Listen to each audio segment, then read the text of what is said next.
In this week's chat video, I mentioned and showed some painted pages I made using rice paper. I bought this rice paper from a shop in Vegas called Tokyo Discount. I'm not sure where you can find rice paper like this, but I'm sure if you get on Amazon or Etsy or any of those other places that sell all kinds of fun stuff, you could probably find something like this. And to prep my papers, I first got some out. And rice paper is like tissue paper in a way. It's a real thin paper. I don't know if tissue paper would work the same way. I think it's a little less strong, but you know, real thin. You can see my hand through it there. That's 2 sheets. So prepping it for this particular experiment that I was doing, I chose to fold them in half.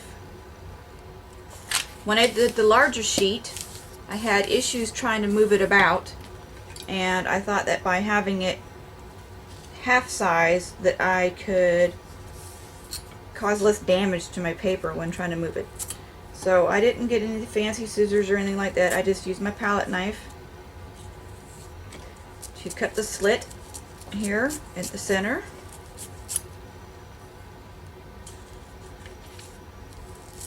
Alright, and then of course, you know, you can pick all the fluffies off if you feel inclined. Now for mine, this particular rice paper has a rough surface on one side and a smooth surface on the other. I am choosing to have the smooth surface towards the glass. You're going to need some water. I have mine in a spray bottle, some kind of a paintbrush. I've got some pieces of paper towel to clean my brush off, and then I'm just using this cheapo Artist Loft set of paints that, you know, need to get used up, and I might as well have fun making some papers with them. So for my particular experiment, I was using a layer of 2, like so. And for this particular one, we're going to keep them not crumpled up. So saturate your paper, and I just like using this squirt because it helps it disperse in an evenish way.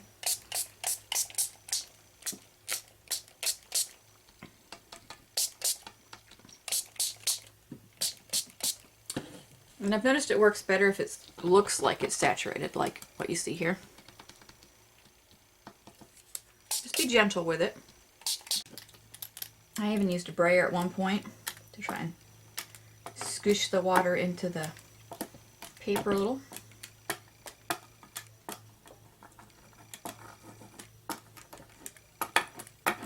But when you're at the edge, make sure you go from the center out, because if you go this way, the paper has a tendency to roll over on your brayer and get all messed up. Alright, this also works if you want your paper to be completely flat without any wrinkly looking spots, if you want to go for that kind of a look. One other thing you'll need during this is a heat gun or hair dryer or fan or something to speed up the drying process if you want it, you know, done and out of your way. Alright, so the next thing we did is, I've got green and blue already, so let's do some pinks and purples, but you're going to add some moisture to your palette on the colors that you're interested in using.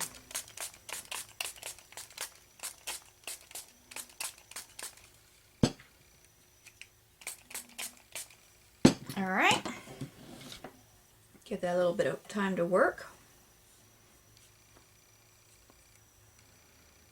Now you can go in any order you want, you know, light to dark. It doesn't really matter, because the paints seem to do okay on top of each other. But I'm going to start with kind of a middle. So I'm just kind of getting my brush color, and you just kind of blob it on there where you want it. You know, any old way. Don't have to be any kind of a pattern. Just kind of get it on there wherever. And if you find that it's not spreading around much because you need more water, then by all means add it on there. But you can also do this next trick that I'm going to show. And that is to spritz where you've added it with your squirt gun or sprayer. And that'll help it move around as well. Now you're not going to want to scrub into it. You're just going to, you know, lightly dab. Because if you scrub into it, you're going to mess up the tissue, rice paper. So you just spread it around however you want. And it's not really important to clean off your brush if you're using these, you know, cheapo paints, but you can. All right.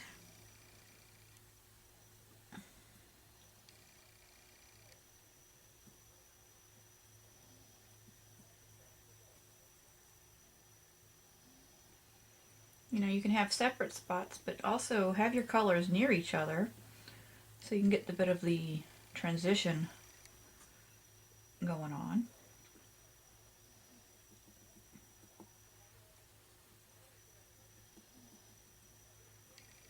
And of course, you can go with a bigger brush if you want.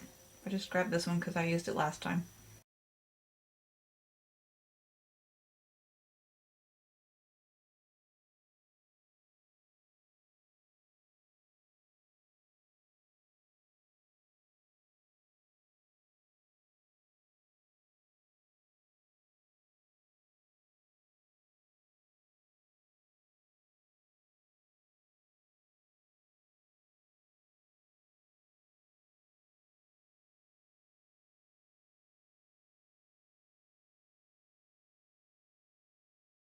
Now once you've got your colors on there in a way that makes you happy, and there I'm going to put a little shadow across it so you can see it, the coverage.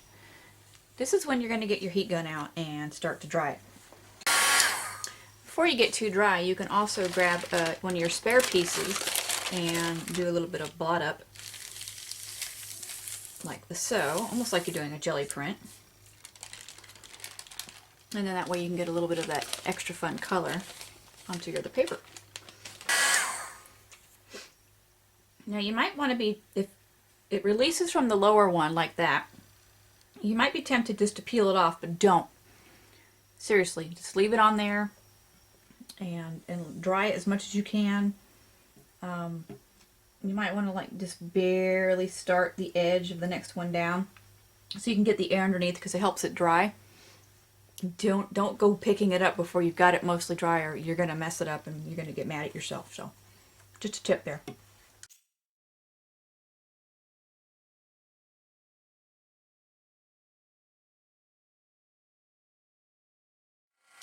You can see here where this is dry and this isn't.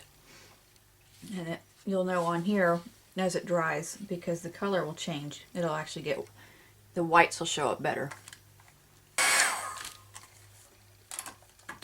Alright, so there you see. You can tell that it's dry. And here's the main, and then of course your secondary gives you the more muted look. And while this is still, when you get this part to come loose and this part is still stuck to the glass, you know, you can spritz it again with a bit more water and then go in and add more colors if you want this one to be darker like the original. So there's a little bit of a close-up of how those little colors came out. It just kind of gives you a fun marbly look. You know, I used what, 2, 4, 6, 7, 8 different colors I think on here. And you know, you can limit this to less colors and get yourself different looks of marble. And right here you can see where even with being delicate you can get a small hole started. So just be careful when you're doing that. And then even the back sides of these, because of the way that the paper was wrinkled, you get these neat little lines in it. Okay, so our next experiment, we're going to try what it looks like if we've crumpled up the paper. See if we can get some of that color off.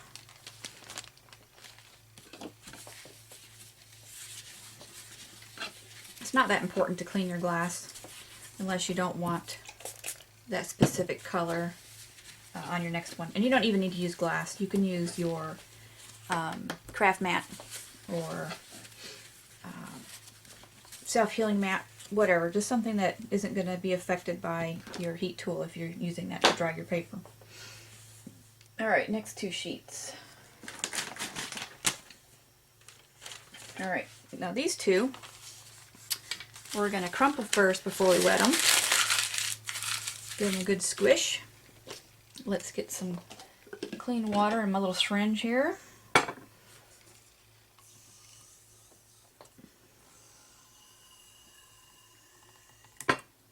Now what I'm going to do with that is use it to apply the water in here, because I noticed as I was spraying it was making it go everywhere. We're going to go with the brown type stuff this time. Let's see how that turns out. See if we can get a, you know, earthy marbled look from our paper. Since we're going to be adding all those wrinkles in it, it might create some neat veining like you would see on a rock. Always interruptions when you're trying to do something, right? Alright. So I took that opportunity to fill my water bottle up a bit more. So here we are with our crumpled paper.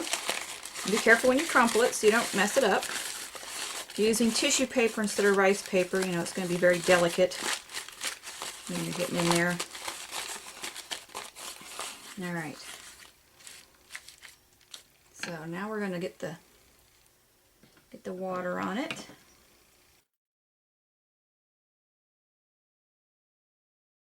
Alright, this time I'm not going to saturate the heck out of it. I'm just going to do it a little bit so that it can pool in the areas where the water is more and less where the water is like this.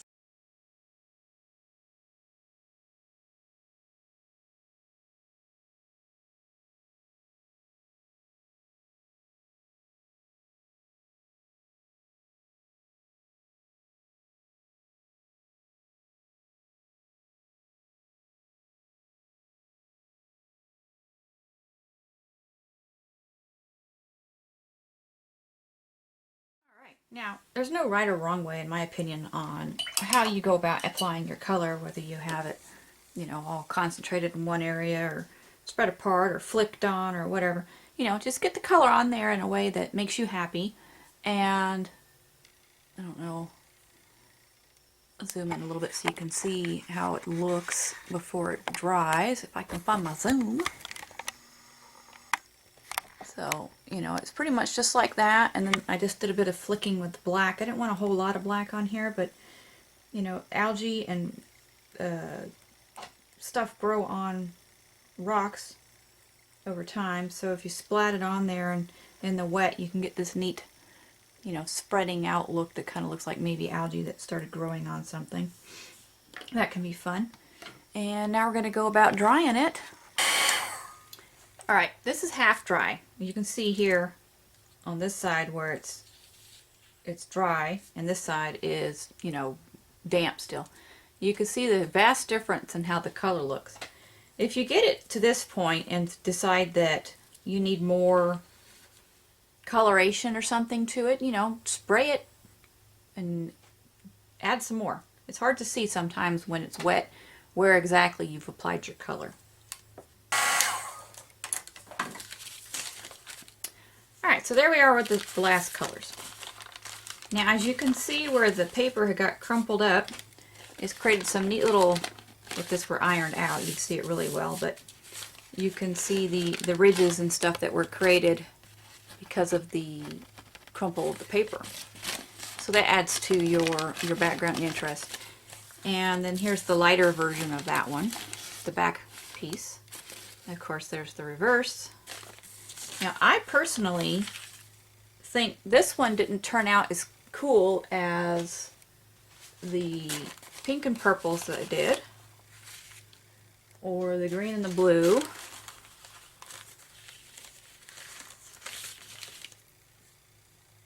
Actually, that's just green, sorry. This is the blue.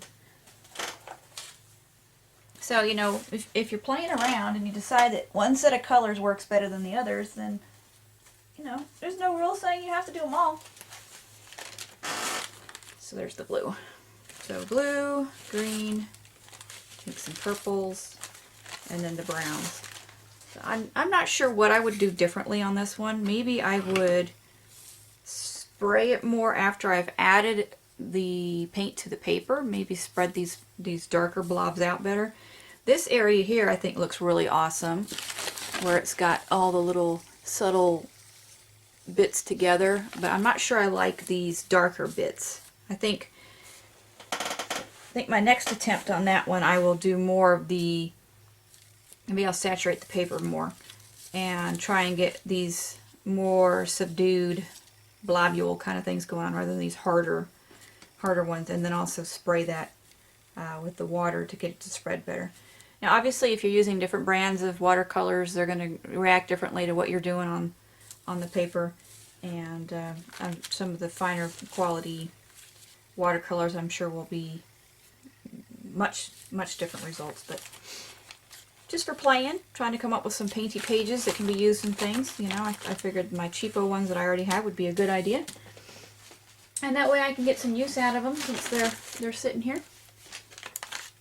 And then let's see. So there we go. Hope you've enjoyed watching me play with my rice paper and making some painty pages. One of my viewers suggested that these might make really good end pages for a journal. And this obviously isn't the right journal for this, but, you know, to put in the front and back covers of your book. So when you first open it up, there's something pretty. So I might think about doing that. This is for a totally different thing. It's for a game, actually. Maybe I'll mess around a little bit more with trying to create some kind of a realistic marble rather than, you know, the fun colors, and see what it looks like in there. So please feel free to comment with any suggestions you have for what these painted pages would be good for. And if you have any questions, of course, please put them down below. And if you're not already a subscriber, you can hit that subscribe button so you can see other fun things that I'm doing. And hope you're having a great day. Talk to you later. Bye.